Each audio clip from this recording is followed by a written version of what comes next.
Are you feeling the loss of your favorite stores? Do you notice that your shopping trips are not the same as before? It's not just your imagination. The retail industry is currently undergoing a significant shakeup, with 15 of the biggest retailers in America closing their stores. The closures have caused a ripple effect on shoppers and the economy as a whole. People are left wondering what happened and why. In this video, we'll dive deep into the details of which companies are struggling and why. One of the most significant casualties of this retail upheaval is Olympia Sports, which ranks at number 15.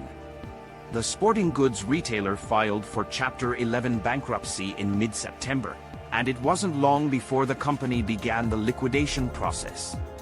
Olympia Sports intended to close all its remaining outlets by the end of the month. It's hard to believe that Olympia Sports, which has been around for 50 years, will soon be a thing of the past.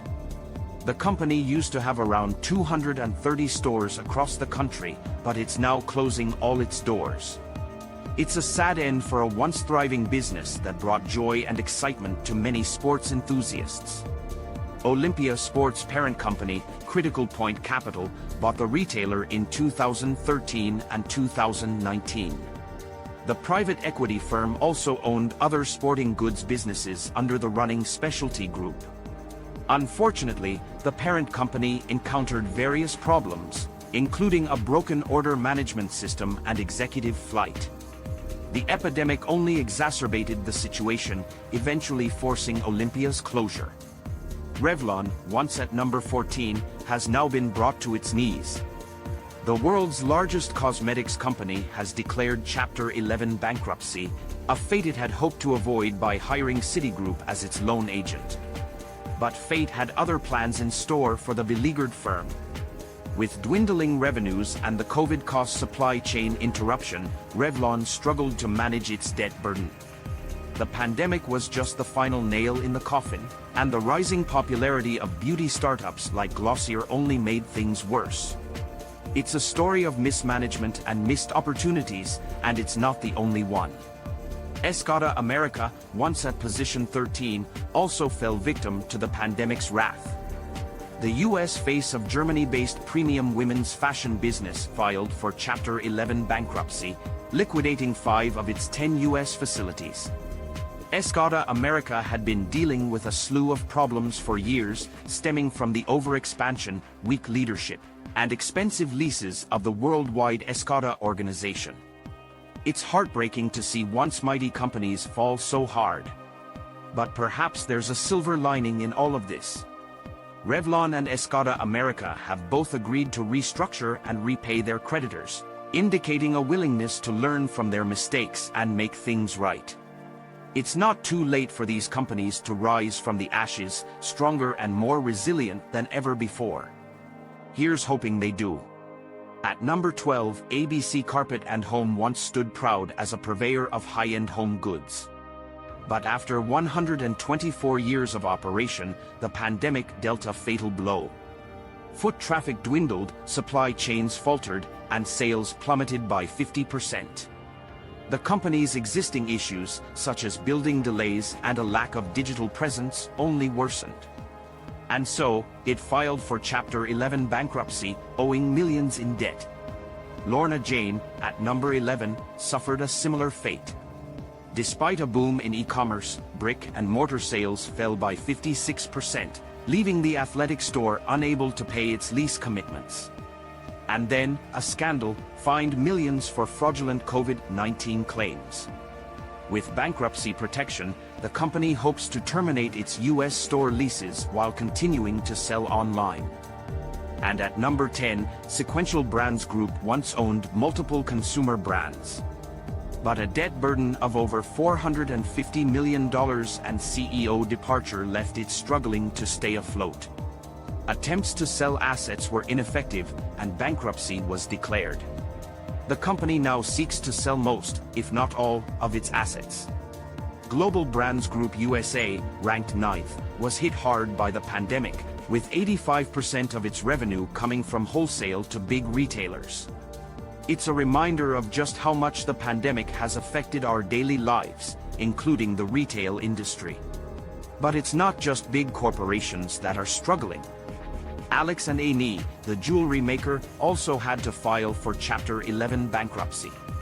Despite early success, the company faced a string of issues, including legal problems and mismanagement. Revenue decreased by a staggering 40% in 2020, leading to the company's downfall. The Washington Prime Group, ranked 7th, had to shut down roughly 100 retail malls due to the pandemic. This resulted in a loss of $127 million in rental revenue in 2020. Revenue plummeted even further, from $10 million to just $3.3 million in the span of a year. It's clear that the pandemic has had a devastating impact on the retail industry, both big and small. The Collected Group, at number 6, was already in the process of liquidating its outlets when the pandemic hit. Despite exploring options for a buyer, the company had to declare bankruptcy in April. However, it emerged from bankruptcy in June with fresh capital from private equity company KKR to continue its e-commerce operation. It's a reminder that even in the darkest of times, there is always hope for a brighter future. At number 5 on the list, PaperSource bankruptcy was a harsh blow to the hearts of stationery enthusiasts. The pandemic brought about a decline in sales as weddings and events were cancelled, and retail closures put the business in a tough spot. The company's reputation took a hit when it was revealed that executives had been given a whopping $1.5 million in bonuses during the epidemic, while some suppliers were left unpaid. But thankfully, Barnes & Noble swooped in like a guardian angel in May, providing the much-needed funds for PaperSource to rise from the ashes of bankruptcy. As the saying goes, every cloud has a silver lining. Meanwhile, at number 4, Belk had to face its own struggles. Even before the pandemic, the department store company was already struggling to keep up with shifting customer expectations. When COVID-19 hit, Belk's sales slowed down significantly, exacerbating the company's already high debt burden of $1.9 billion. Belk had to file for bankruptcy, but the company quickly obtained approval for its restructuring plan and managed to exit bankruptcy only a day after filing. The company claimed to have cut its debt by $450 million and secured $225 million in new cash to keep its 291 shops open. At number 3 on our list is Solstice Marketing Concepts. They filed for Chapter 11 bankruptcy in February, hoping to reorganize. The pandemic lockdowns had hit their sales hard, with a drop of over 50% from the previous year. It must have been devastating to see their hard work and success slip away. L'Occitane comes in at number 2, also declaring bankruptcy in January. They were $15 million in rent overdue and needed to leave 29 burdensome contracts.